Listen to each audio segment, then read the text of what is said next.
খাওয়ার জলের অভাব। আমার একটা মেয়ে আছে, কলেজে যেতে পারতেছে না। মহিলা বাচ্চাদের নিয়ে যে টয়লেটে যাওয়ার যে পরিবেশ, ওইটা তো হচ্ছে আপনার রাতের বেলা ছাড়া দিনের বেলায় যাওয়ার কোনো পরিবেশ নেই। পানির জন্য সমস্যা হচ্ছে, প্রথমত রান্না খাওয়া, খাওয়ার জলের অভাব, কোনো কাজ ঠিক মতো আমরা করতে পারতেছি না। তারপর হচ্ছে কোনো মতে একটু বালি এনে গোলটা উঁচু করে তাই গরু রাখিছি।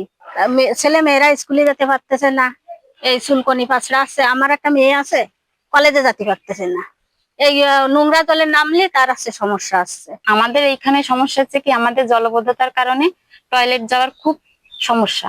এখন মহিলা বাচ্চাদের নিয়ে যে টয়লেটে যাওয়ার যে পরিবেশ, ওইটা তো হচ্ছে আপনার রাতের বেলা ছাড়া দিনের বেলায় যাওয়ার কোনো পরিবেশ নেই। কারণ আমাদের লোকালয় সবসময়ের জন্য লোকজন চলাফেরা করে, এর জন্য আর কি আমাদের দিনের বেলা যদিও চাপ দেয়, তবু সেটা আমাদের কষ্ট ভাবে আর কি ওটা রাতের বেলায় যাওয়ার পরিবেশ। কিন্তু একটা পুরুষ লোক তো সেরকম না। পুরুষ লোকের তো যেহেতু সে পুরুষ, যে জায়গায় হোক একটু বাথরুমে টাথরুমে যেতে পারে, কিন্তু মহিলাদের খুবই কষ্ট হয়।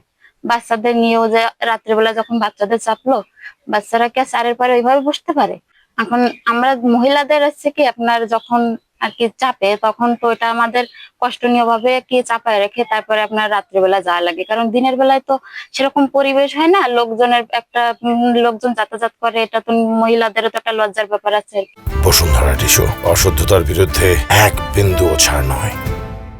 গত মাসের 3 দফা বৃষ্টিতে যশোরের অভয়নগর, মনিরামপুর, কেশবপুর এবং যশোর সদরের এক অংশ এবং খুলনা জেলার ডুমুরি এবং ফুলতলা উপজেলার প্রায় 1.5 শতাধিক গ্রাম আংশিক এবং সম্পূর্ণরূপে তলিয়ে গেছে।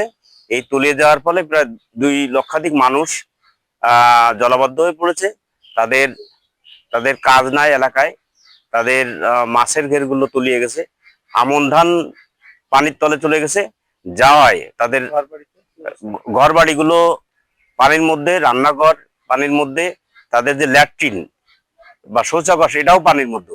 ফলে তাদের এখন ঘরে খাবার নাই, উপার্জনের জায়গা নষ্ট হয়ে গেছে এবং বিশেষ করে শৌচাগারে তারা যেতে পারছে না। ভাসমান ল্যাট্রিনও এখানে খুব একটা নাই।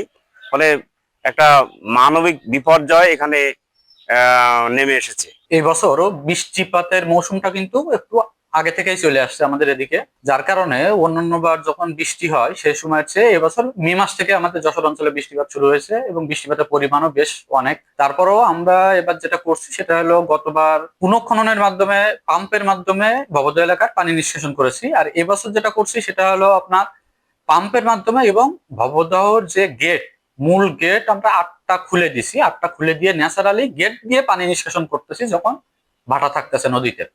আর যখন নদীতে জোয়ার থাকতেছে তখন আমরা গেট পাম্প চালাই দিচ্ছি, পাম্প চালাই দিয়ে পানি নিষ্কাশন করতেছি।